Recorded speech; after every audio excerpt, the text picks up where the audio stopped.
بسم اللہ الرحمن الرحیم۔ شروع اللہ کے نام سے جو بڑا مہربان نہایت رحم والا ہے۔ محترم ناظرین، ایک عورت کا حضرت علی رضی اللہ تعالیٰ عنہ سے سوال۔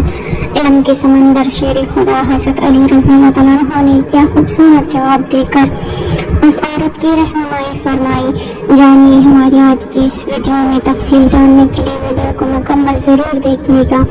محترم ناظرین، ایک عورت حضرت علی رضی اللہ تعالیٰ عنہ کی خدمت میں حاضر ہوئی اور آ کر کہنے لگی، اے علی رضی اللہ تعالیٰ عنہ، آپ شیر خدا ہیں۔ رسول اللہ صلی اللہ علیہ وسلم نے آپ کو علم کا دروازہ قرار دیا ہے۔ میں آج آپ کی خدمت میں ایک سوال لے کر آئی ہوں، آپ مجھے اس کا جواب دیجیے کیونکہ مجھے اس سوال کا جواب بڑی شدت سے درکار ہے۔ حضرت علی رضی اللہ تعالیٰ عنہ نے فرمایا، اے عورت، واقعی مجھے اللہ کے رسول صلی اللہ علیہ وسلم نے یہ بات کہی ہے کہ میں علم کا دروازہ ہوں۔ آپ پوچھیں تم کیا پوچھنا چاہتی ہو، میں تمہیں اس کا جواب دوں تاکہ تمہاری زندگی سہل ہو سکے۔ اب وہ عورت آپ رضی اللہ تعالیٰ عنہ سے کہتی ہے، اے علی رضی اللہ تعالیٰ عنہ، میں ایک شخص سے بڑی محبت کرتی ہوں اور وہ شخص بھی مجھ سے محبت کرتا ہے۔ میں اس شخص سے محبت کرتی ہوں صرف اور صرف اپنی روح کی تسکین کے لیے، لیکن وہ شخص مجھے چھونے کی کوشش کرتا ہے، وہ میرے جسم کی جانب اپنا ہاتھ بڑھانے کی کوشش کرتا ہے، وہ مجھے چھو کر اپنی نفسانی خواہشات کا اظہار کرنا چاہتا ہے، انہیں پورا کرنا چاہتا ہے۔ اے علی رضی اللہ تعالیٰ عنہ، میں پوچھنا یہ چاہتی ہوں کہ کیا وہ میرے جسم کو اگر چھو لے، اگر وہ اپنی نفسانی خواہش کو پورا کر لے، اگر وہ اپنے نفس کی بھوک مٹا لے تو کیا یہ جائز ہے؟ کیا ہم دونوں آپس میں مباشرت کر سکتے ہیں بغیر شادی کے؟ جب حضرت علی رضی اللہ تعالیٰ عنہ سے یہ پوچھا گیا تو حضرت علی رضی اللہ تعالیٰ عنہ نے فرمایا، اے عورت، محبت وہ عزت ہوتی ہے جس محبت کے اندر انسان دوسرے انسان کی عزت کرے۔ ادب پہلا کرینہ ہے محبت کے کرینوں میں کہ اگر کوئی کسی سے محبت کرتا ہے تو سب سے پہلے اس کی عزت کرتا ہے۔ اگر وہ شخص تمہاری واقعی عزت کرے تو اس کا مطلب یہ ہے کہ وہ تم سے سچی محبت کرتا ہے، لیکن وہ تمہارے جسم کو چھونا چاہتا ہے اور تم سے اپنی اور اب تمہاری جسمانی خواہشات کو پورا کرنا چاہتا ہے، تو اس کا مطلب یہ ہوا کہ یہ خالصتاً مفادات کا رشتہ ہے جس میں محبت کا دور دور تک کوئی نام و نشان موجود نہیں ہے۔ لہٰذا اگر تمہیں یہ لگتا ہے کہ یہ محبت ہے تو تم غلط ہو، یہ محبت نہیں ہے بلکہ یہ تو سراسر اپنی ہوس کو مٹانے کا ایک طریقہ ہے۔ محترم ناظرین، اصل محبت کا تعلق انسان کی زندگی کے اس لمحے سے ہوتا ہے جس لمحے میں اسے یہ احساس ہو جائے کہ کوئی شخص مجھ سے پیار کرتا ہے اور اس چیز کو سوچتے ہوئے اس کا دل اور دماغ روشن ہو جائے اور وہ مزید کسی چیز کی دنیا سے توقع نہ کرتا ہو۔ وہ یہ جانے کہ میں زندگی میں جو چیز چاہتا تھا وہ مجھے مکمل طور پر دستیاب ہو چکی ہے اور اب میری زندگی انتہائی سہل اور آسان ہو گئی ہے۔ ناظرین کرام، آپ کو آج کی اس ویڈیو میں زنا کے بارے میں بھی بتایا جائے گا کہ اس کے بارے میں اسلامی ارشادات ہیں کیا۔ شادی سے پہلے اگر بیوی نے زنا کیا ہو اور اس کے شوہر کو شادی کے بعد اپنی بیوی کے زنا کے بارے میں معلوم ہو جائے تو اس شوہر کو کیا کرنا چاہیے؟ ناظرین، سوال و جواب کی صورت میں ہم یہ مسئلہ واضح کر دینا چاہتے ہیں۔ اس کا جواب کچھ یوں بیان کیا جاتا ہے کہ ایک آدمی نے بازاری عورت سے شادی کی، عورت سے ناجائز تعلقات قائم کرتا رہا۔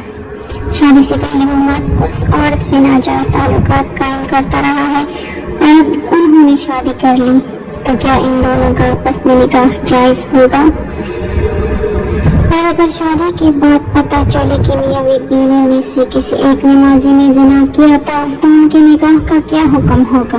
بہت سی جھوٹی باتوں کی طرح یہ بات بھی ہمارے معاشرے میں کم علمی کی وجہ سے مشہور ہے کہ زنا کرنے والے مرد اور عورت آپس میں زنا کر ہی نہیں سکتے، نکاح کر ہی نہیں سکتے، جبکہ یہ بات غلط ہے۔ بلا شبہ زنا ایک غلیظ ترین اور گناہ عظیم ہے، مگر ان کو نکاح سے روکنا درست نہیں، بلکہ علماء تو کہتے ہیں کہ ایک ایسا شخص اپنا جوتا خود ہی کائے، مطلب اگر کسی سے یہ جرم ہو جاتا ہے تو ان کو آپس میں نکاح کرنا چاہیے تاکہ ان کے معاملات آپس میں ہی رہے اور ان کا نکاح بالکل جائز ہے، اگر شرط یہ ہے کہ وہ نکاح سے پہلے سچے دل سے توبہ کر لیں۔ تفصیل کچھ اس طرح سے ہے، زانیہ عورت یا زانی مرد کا نکاح اس وقت تک صحیح نہیں جب تک وہ توبہ نہ کرے، اور اگر عورت یا مرد توبہ نہیں کرتے تو ان کا نکاح صحیح نہیں ہوگا۔ یہ اشارہ عقد نکاح کی طرف ہے، یعنی یہ جانتے ہوئے کہ فلاں عورت بدکار اور غیر طیب ہے، اس سے نکاح مومن مردوں کے لیے حرام ہے۔ اسی طرح اپنی پاک دامن بیٹی کو کسی بدکار شخص کے نکاح میں دینا جو طیب نہ ہو مومنوں کے لیے حرام ہے۔ گندی عورتیں گندی مردوں کے لیے ہیں، اور گندے مرد گندی عورتوں کے لیے ہیں، اور پاک عورتیں پاک مردوں کے لیے ہیں۔ اللہ تعالیٰ نے دوسرے مقام پر بھی مردوں اور عورتوں کے نکاح کے لیے دونوں کے پاک دامن ہونے کی بدکاری نہ ہونے کی شرط لگائی ہے۔ سورہ المائدہ آیت نمبر 5۔ عفیفہ عورتیں تمہارے لیے حلال ہے، اور ان لوگوں کی عفیفہ عورتیں بھی جنہیں تم سے پہلے کتاب دی گئی تھی، بشرطے کہ اس سے تمہاری عرض مہر ادا کر کے نکاح میں لانا ہو، وہاں شہوت رانی اور پوشیدہ آشنائی نہ ہو، اور جس نے بھی ایمان کی بجائے کفر اختیار کیا اس کا وہ عمل برباد ہو گیا، اور آخرت میں وہ نقصان اٹھانے والوں میں سے ہوگا۔ اس بات کی تائید میں کہ بدکار عورتوں اور بدکار مردوں سے جو طیب نہ ہو نکاح حرام ہے۔ ترمذی شریف کی حدیث ہے۔ حضرت عبداللہ بن عمرو بن عاص رضی اللہ تعالیٰ عنہ کہتے ہیں کہ مرثد بن مرثد نامی صحابی وہ ایسے جیدار و بہادر شخص تھے جو مسلمان قیدیوں کو مکہ سے نکال کر مدینہ کے شہر آیا کرتے تھے، اور مکہ میں اناق نامی ایک زانیہ بدکار عورت تھی، وہ اور اس صحابی کی ان کے اسلام لانے سے پہلے کی دوست تھی۔ انہوں نے مکہ کے قیدیوں میں سے ایک شخص سے وعدہ کر رکھا تھا کہ وہ اسے قید سے نکال کر لے جائیں گے۔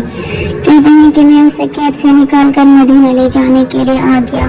میں ایک چاندنی رات میں مکہ کی دیواروں میں سے ایک دیوار کی سایہ جا کر کھڑا ہوا ہی تھا کہ اناق آ گئی۔ دیوار کی اوٹ میں میری سیاہ پرچھائی اس نے دیکھ لی۔ جب میرے قریب پہنچی تو مجھے پہچان کر پوچھا، مرثد ہو نا؟